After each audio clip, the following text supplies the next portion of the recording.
Now, these are the topics that are going to be entirely new. What is an open economy? How does it really matter? They wanted every single country in the world to recognize themselves. That gives them an opportunity to enter the market. There were a time when a lot of people from India migrated. Now, leakage, what does it happen? How do you decide a leakage, the price of one currency in terms of another currency?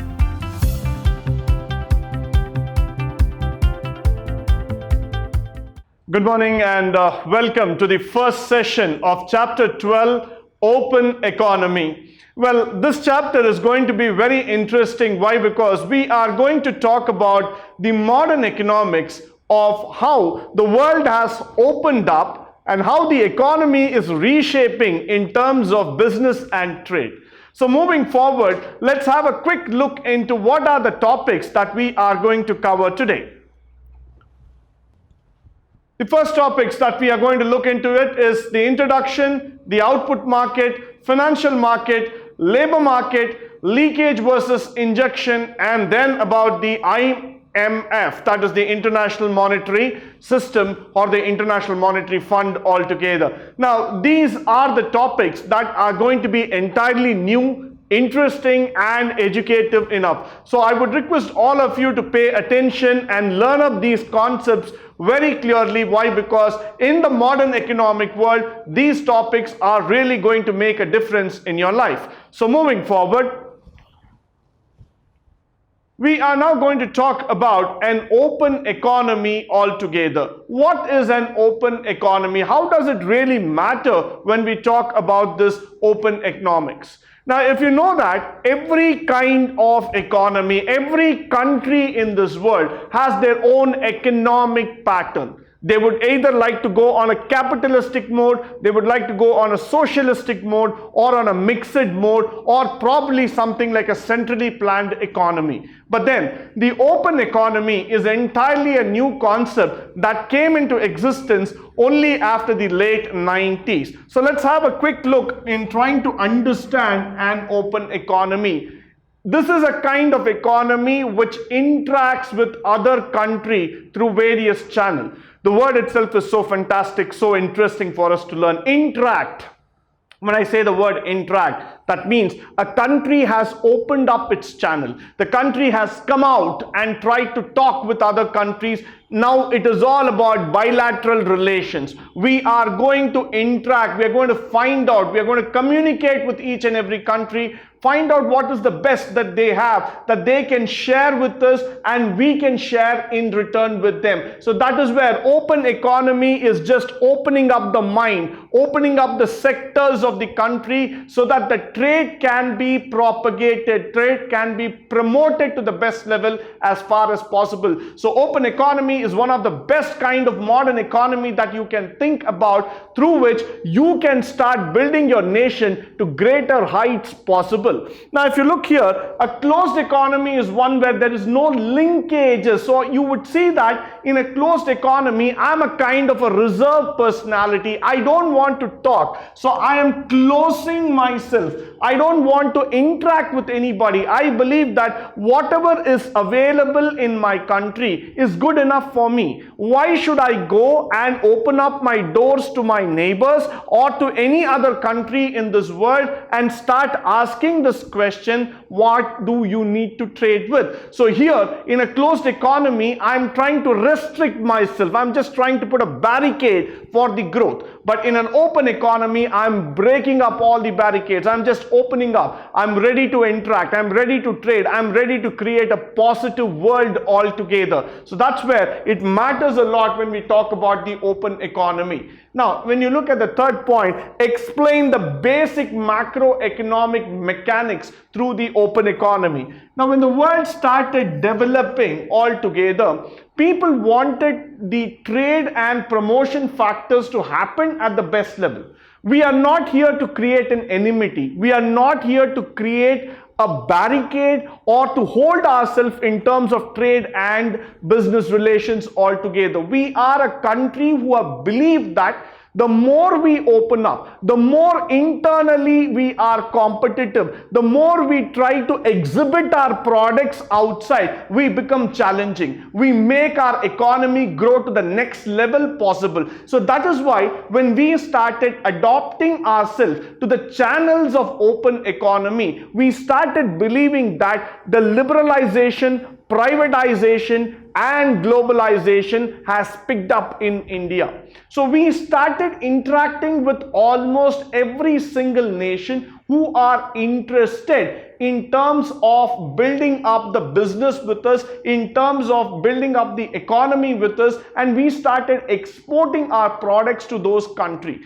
Today, if you look in India, we have got trade relations with almost 95 countries across the globe. We export various kinds of product. We interact in various sectors possible. So what we try to understand is the basic macroeconomic factor called as growth, development and progress. So we want to develop. We want to make a progress. We want to see that India grows as a community, as a nation, which can contribute to the best in terms of the economic possibilities. So moving forward, we now try to talk about the output market altogether. What is an output market? An economy can trade in goods and services with other countries. This widens the choice in sense that the consumers and producers can choose between domestic and foreign goods. Now let me take you an example of Dubai.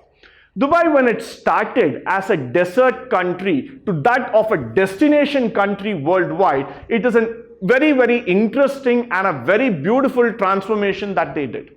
They wanted every single country in the world to recognize themselves as the business hub, as the tourism hub, as a center for trade and business. How did they do it? They did not start getting into manufacturing directly. They did not directly start emphasizing into agriculture or any other sector because it was not practically possible there. What did they do? They just opened up the doors and they started providing maximum choice to the consumers. They said that we will create an infrastructure, we will create a platform through which any multinational company can come into Dubai, start manufacturing. We will provide you the maximum facilities, support, uninterrupted power supply, and whatever benefits you want, we will provide you. And the best part of it, we are not going to tax you much. So we are going to give you a wide range of choice in terms of production. So when you start producing, the consumers will have a choice, which one to choose. Now, when it comes to the choice, then automatically quality and competitiveness comes into the market. So everybody will try to compete against each other and will try to manufacture the best. So that means there's not going to be a stoppage. There's not going to be an end to the production. Everybody will land up into that country. Everybody will try to compete against each other and everybody will try to deliver the best. So that is where consumer will now start having a maximum choice. Even for the producer, he will try to maximize his production in such a manner so that the consumer makes his product a default choice. Now, if you look into Dubai, you have probably all the best companies from every single country who has entered that place. Now, if you look into any of the products, let's take Hitachi, let's take Toyota, let's take Sony, or we look into any of the products that are there in the world, they have a center in Dubai. The reason is that they are trying to maximize the production and give the consumer the best output so that the consumer starts picking up goods from them. And automatically what will happen, the consumption level in that country can start going up. So that is why when you start talking about services, when you start talking about the trade factor, open economy is the best platform that you can ever have upon. Open economy will start give you a performance, a platform through which no other economy will be able to interact. So this is the best way. This is the best opportunity probably every single country would like to have, because they will be able to promote their economy to the best levels possible. Moving forward, now we are going to talk about financial market also. Now, moment when you talk about business, the first thing that comes in mind is this word called as financial market. Why is finance so important? Isn't that every country already has money? Every country has got what they want. But the reality is that most of the economy, most of the country want the financial market to be as regulated, as flexible as possible, so that the trading becomes very, very easy here. So most of the time, if you look into the economic factors, we buy those financial assets from other countries. We invest in that country. Now, if you look into India as an example, probably about more than 20 odd countries are regular investors in India. They invest in different types of shares, in different types of financial markets, commodities or products. Why? Because they want to have a solid platform in the country. They want to invest in financial assets. So what they want to see here is that gives them an opportunity to enter the market, plus they also are able to create a platform for growth. So that is why financial performance, financial parameters are the key factors through which an economic development can start rising and going forward. So this is the right kind of opportunity and approach that can be installed by other countries towards the home country, towards the domestic country where the trade starts getting promoted. Now, if I give you a simple example, in the sectors of aviation, sectors of pharmaceuticals,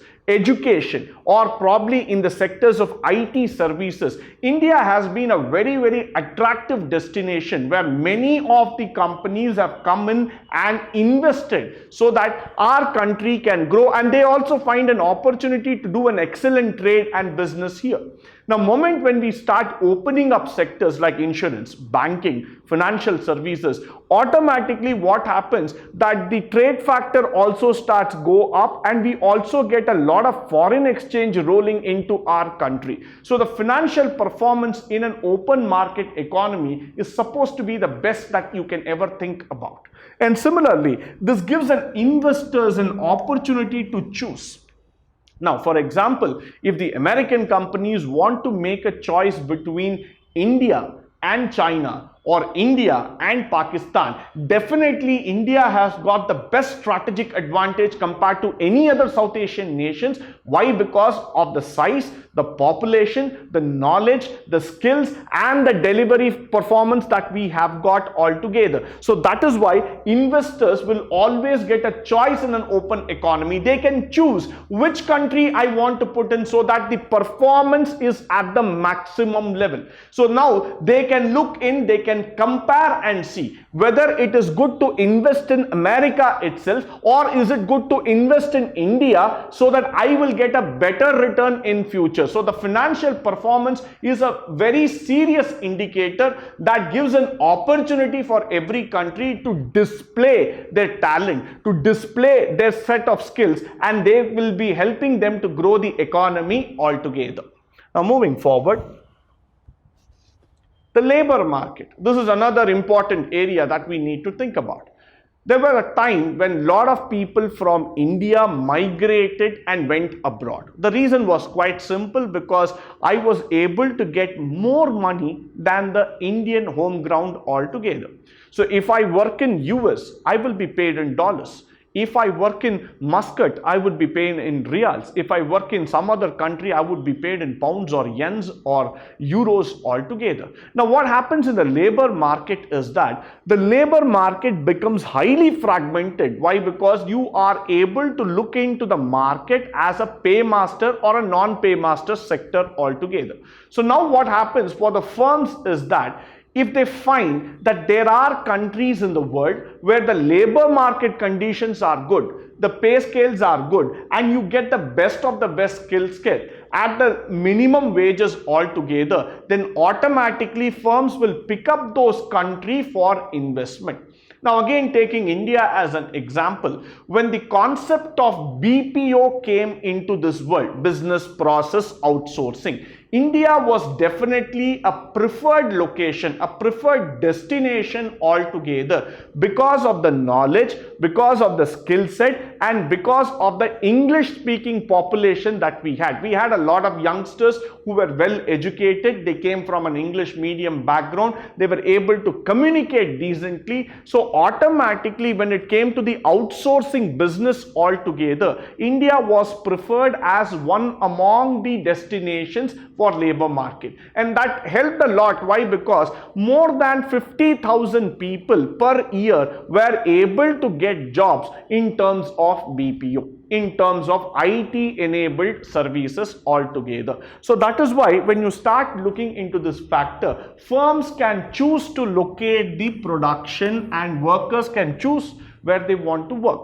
Now in India, we have given n number of choice to people. With the advent of MNCs coming into India, private sector opening up, for the workers also, it becomes highly interesting that I can pick my company, I can choose my area of working. So that automatically starts giving up a boost, a morale to the workers, saying that you will be able to do better. That is the reason when we started up the open economic situations like Skill India or the NSDF and all those kind of factors, we wanted entrepreneurship to be promoted so that the workers will have a choice to work in a range of companies across the globe, across the country altogether. And secondly, if you start seeing here, our immigration laws are not that complicated or strict when compared to other countries. We are a very flexible country, very accommodative country, and we have always been approachable in nature in terms of helping people settle down in our country. So that is also an important factor for the firms to look into. If the country is approachable, if the country has got all the flexibility to deliver whatever they want, and they find that the laborers have a good environment to work, automatically the firms will choose India as the most preferred destination to work altogether. So that is why labor market matters a lot, because it will decide the production capacity of the nation. And going forward, it is of no doubt that India would be the most preferred destination for the labor market because of the young population we have and the dedicated knowledge and commitment that we have towards the production sector. So moving forward. Now, the leakages versus that of the injection. This is a very, very important factor that we are going to talk about. There are many times what we are going to talk about is the word called as leakage. Now, leakage, what does it happen? How do you decide a leakage in an economy? Why? Because leakage is something when Indians buy foreign goods, automatically the money escapes out of circulation of income from India and it starts going abroad.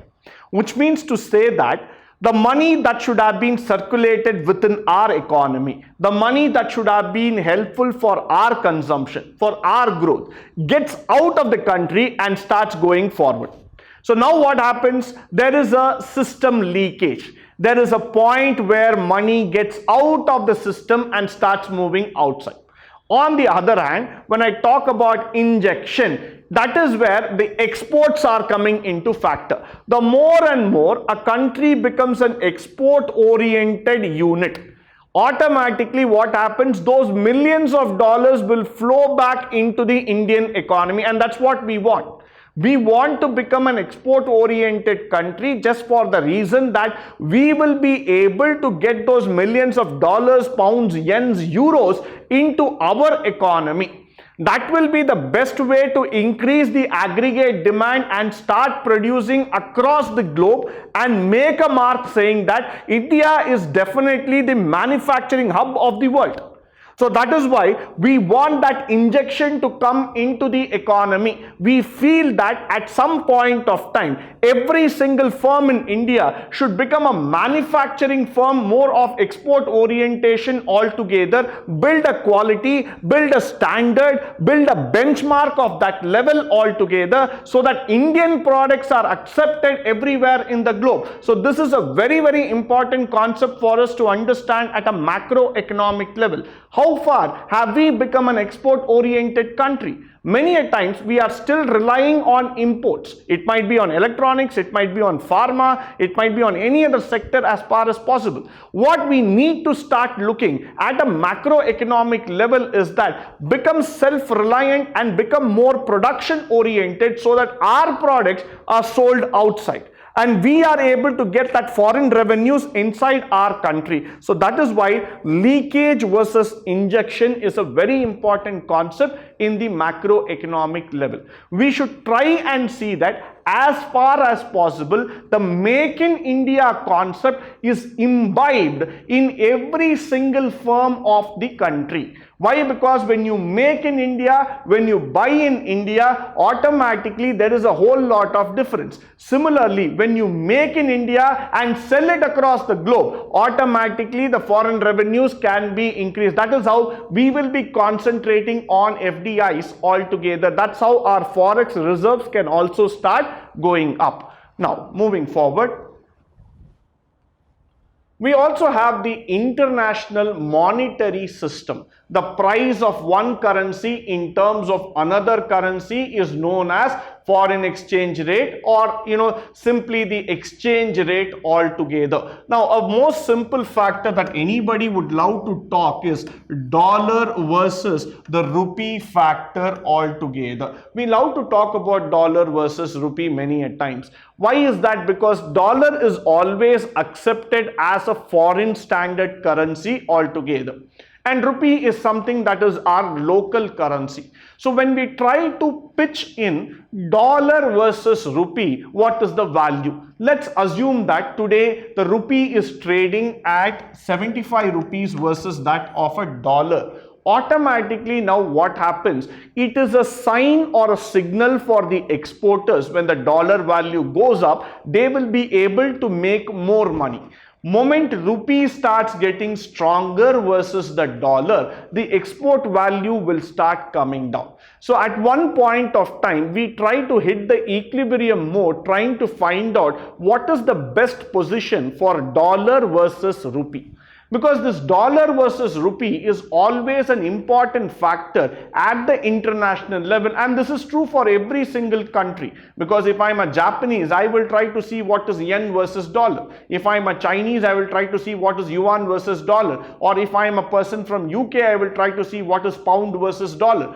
Wherever I try to go, what will I try to find out is the optimum price level between the two currencies, so that the trade and export surpluses are never ever being imbalanced. They are always in a position of stability altogether. We have a lot of monetary system exchange methods through which we bring in an arbitration between the various currencies that are traded in this country. In the coming sessions, we will be discussing about what are the different methods of the foreign exchange, how we are going to trade and other factors. But now, at this level, what you need to understand is just the price fraction that happens between those two currencies altogether. And that price fluctuation really matters to the economy on a day-to-day basis altogether. So, with this, I would like to come to the conclusion for today's session. I hope and believe that this session was highly educative, informative and interesting altogether. In the next session, we will be trying to understand the different exchange rate, the foreign parameters in terms of the business and economy altogether. Until then, stay tuned, stay blessed and stay enlightened forever. Thank you once again for joining me today.